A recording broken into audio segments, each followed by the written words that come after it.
Hey everyone, welcome back to a brand new expanded deck profile. Today we're going to be going over another bit of a rogue strategy. Those from 2019 might remember this Beheeyem, which saw a little bit of play for its mysterious noise attack, which does 90 damage, shuffles Beheeyem and all cards into your deck, and then your opponent can't play any items. Obviously item locking is very strong, but this deck does need to do damage to win, so it is going to go on taking prizes. 90 damage seems pretty low, but we can do a little bit better. We'll get into that. So basically what you want to do with this deck, the strategy is to just draw your entire deck out of the deck, and then just be shuffling in Beheeyem, your energy, and then your muscle band, and be reusing that every single turn. Now obviously there's some complications, that's not always as perfect as it seems, but it's pretty easy to get off. Starting off, we have 4 copies of Elgyem. Realistically, you can use any Elgyem. Since you can't attach the energy to these Pokemon, you can literally use any single one and it would work. For instance, Elgyem here. Is it going to load? There we go. There's a bunch of them. Like this one's kind of cool if you have the promo, why not? This one's actually like kind of got a good attack, but you can't use it again. You know, there's none that have 70 HP, so I just decided that I'd pick my favorite one. This one's got really good art as well. I just decided I'd pick my favorite artwork of Elgyem. This one's quite cute. Sui is a great artist. Yeah, just pick your favorite Elgyem. The Beheeyem does matter though. We need to play this Beheeyem with the mysterious noise. 80 HP means it's Level Ball searchable, as well as the Elgyem is too. One retreat's not very relevant. We're just here for the mysterious noise attack. First attack's completely useless. 4 copies of Minccino here with the Call for Family. Realistically, since we can't use Call for Family, you can actually use any Minccino. So once again, we're going to do this thing where we look it up. Actually, there is a 70 HP one. I forgot about that. So you can use that 70 HP Minccino. That would be ideal. So, you know, mid-deck profile editing here. 70 HP one's better, because you can't use the attack anyway. I just like this art. This one's very nice as well. So yeah, it doesn't really matter which one you use. This one just has 70 HP, so it's more ideal. We have the Cinccino here with the Make Do ability. That's why you're playing the Minccino. Once during your turn, you may discard a card from your hand and then draw 2. So, you know, you want to draw through your deck. Use pretty aggressive draw engine and Make Do. Only gives up 1 prize when gusted. It's pretty good. Obviously, very strong ability. You want to get several of these into play. We do play 3 instead of 4. You could potentially bump it up to 4 if you see fit. I just don't think we need it particularly. The attack is, again, not able to be... Well, you can use it, but you're not going to use it. It's 40 for your energy. It's not worth it, unless you're winning the game with that. But you can actually use it. Ditto Prism Star evolves in any stage 1. Obviously, in a deck with multiple stage 1s, it is pretty much necessary to use. We have Exeggcute with its propagation. If it's in your discard pile, you may put this Pokemon into your hand, and you can do it as many times as you like. So, you know, every turn we want to use as many Make Do's as possible. So, Exeggcute means we always have something to discard, because it will always act as our discard for Make Do once we get it. 4 copies of Professor Juniper. It's the most aggressive draw supporter in Expanded. If you really want to just go all aggro on your draw supporters to reach the bottom of the deck, you could also play Hapu. So let me just look up Hapu real quick.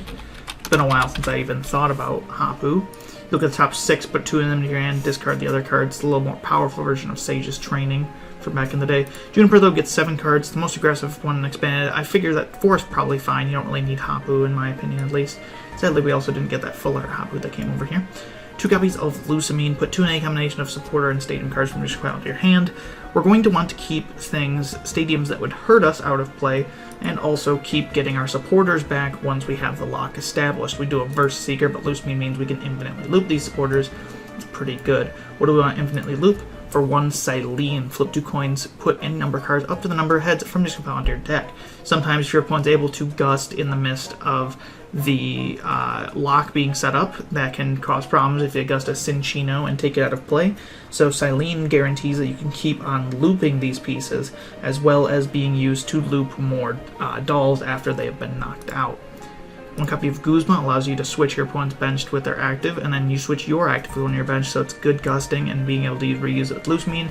Burst Seeker, obviously very good. 1 copy of Guzma Hala, search deck for Stadium, or discard 2 cards and search for a Stadium, Tool, and Special Energy.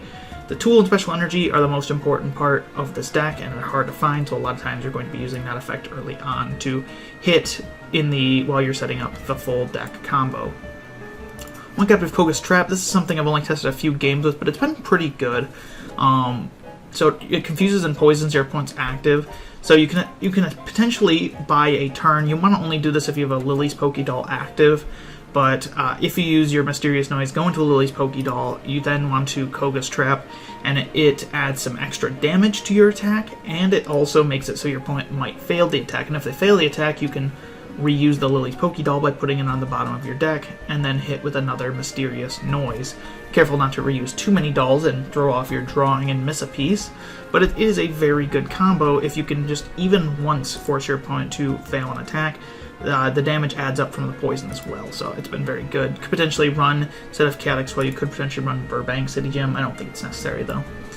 One copy of Tate Liza. Shuffle your hand to your deck, draw 5, or switch your active one to your bench. Shuffling drawing 5 is obviously a little weak, but it is still a good shuffle draw. The switch you're active with on your bench, though, is very relevant. If your opponent does not hit into your Robo substitute when it's left active, you don't want to have to discard it to force the item lock again. So you'll use your Tate Liza to instead switch into your Beheeyem and then repeat the process, hopefully going this time into a Lillie's Pokédoll.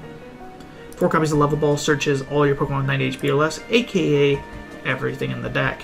One possible thing you could do with the inclusion of Level Ball is potentially play Jirachi EX to search supporters. I haven't had problems with consistency in this deck though, so I don't think it's entirely necessary.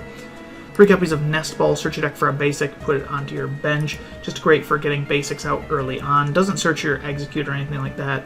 And you could play Quick Ball. I just didn't want to discard pieces until I have that Exeggcute in my hand, so Nest Ball feels pretty good. 4 copies of Lillie's Doll and 4 copies of Robo Substitute. They act as 30 HP basic Pokemon. Lillie's Doll is better though, because instead of discarding it from play, you can put it onto the bottom of your deck if need be, which actually does work perfectly with this deck's strategy as long as you manage it well. 4 copies of Acro Bike. Look at the top 2, one into your hand, discard the other card. It's great for just burning through your deck extra fast. You could potentially play Trekking Shoes as well. I just think 4 Acro Bike's fine. It's better than Trekking Shoes in this deck regardless, so that is good. 4 copies of VS Seeker. Put a supporter card from your Scribble into your hand. As I said, you want to be reusing these supporters, and Lusamine is not always going to be online if a piece is prized, and it's also just good early on to be reusing Professor Juniper's, so Versus Seeker is a very live card. I would not run less than 4. 2 copies of Rescue Carrier. If things go awry in the setup portion of the game when you're not item locking every turn, you want to be able to get things back. Rescue Carrier allows you to get 2 Pokemon each or 90 HP or less from your pile into your hand. This gets back everything in your deck, obviously, because they're all 90 HP or less. Meaning you can get back your Cinccino pieces, maybe some Elgyems. Can't get back Ditto, actually. That goes to the Lost Zone. 2 copies of U-Turn Board. The trait card this Pokemon is attached to is 1 less. So it allows you to set up a pivot on your field before you get the dolls and start doing that. Sometimes it can also be good just to set up a pivot on a Cinccino to make sure you draw into your pieces before you go back into Beheeyem. 1 copy of Muscle Band. The attacks that this Pokemon is attached to do 20 more. So doing 90 is not the best number in the world, I'm not going to lie to you. Doing 90 can sometimes fall a little short. Obviously that means you have to hit 4 times to KO a VMAX, and sometimes by that point your opponent's just going to have the lead in the game. Now if doing 110 on the other hand, that's a little bit better. With the help of Koga's Trap, that becomes 120 or possibly even more, depending on how long the poison sticks. And just 1 Muscle Band is all you need. Obviously if you prize it, that's bad. You don't want to discard it either. You do want to make sure you save this Muscle Band at all costs. Attach it to like a Elgyem if you have it on the field before you Juniper, stuff like that. This Muscle Band is absolutely great, though I would not play the deck without it. I would not play Choice Belt or Choice Band because I don't want situational power, I just want power. And it just makes your Mysterious Noise so much better. 1 copy of Computer Search, discard 2 from your hand, search your deck for a card, put it into your hand. Dowsing Machine's also arguable here, but I just like Computer Search in this deck, allowing you to get a Juniper early on, allowing you to get an energy in the mid-game. It's very good. 1 copy of Chaotic Swell. Whenever either player plays a Stadium from their hand, discard that Stadium after discarding this one. This allows you to keep Stadiums out of play that you don't want, such as Silent Lab that stops your Exeggcute and Ditto. Also stops your opponent from playing any stadiums, and really other than Verbank Gym, you don't have a lot of stadiums that you'd want with this deck, so it's just generally pretty good.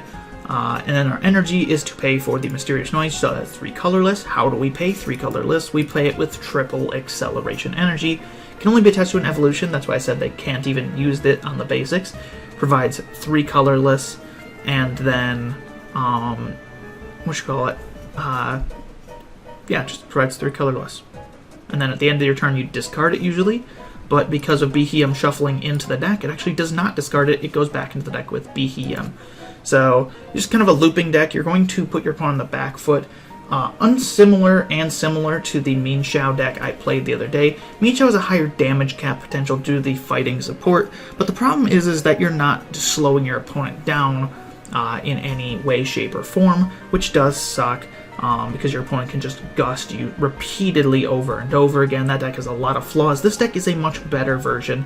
The item lock really just destroys your opponent, turning off their VS Seekers and their float stones and the like can really be disruptive to their opponent, especially when you combine it with special conditions, gusting, or recycling of dolls. This deck is just a lot of fun to play on the ladder. Not a tier 1 deck or anything, not even a tier 2 or tier 3, but it is a lot of fun if you can get the combo set up.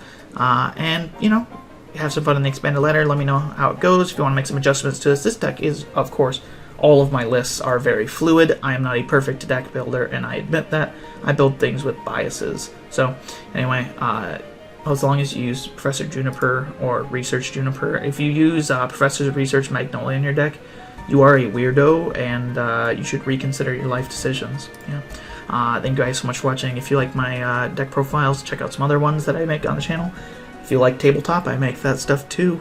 Check those out. Thank you all for so much watching, and I'll see you in the next expanded deck profile or tabletop video.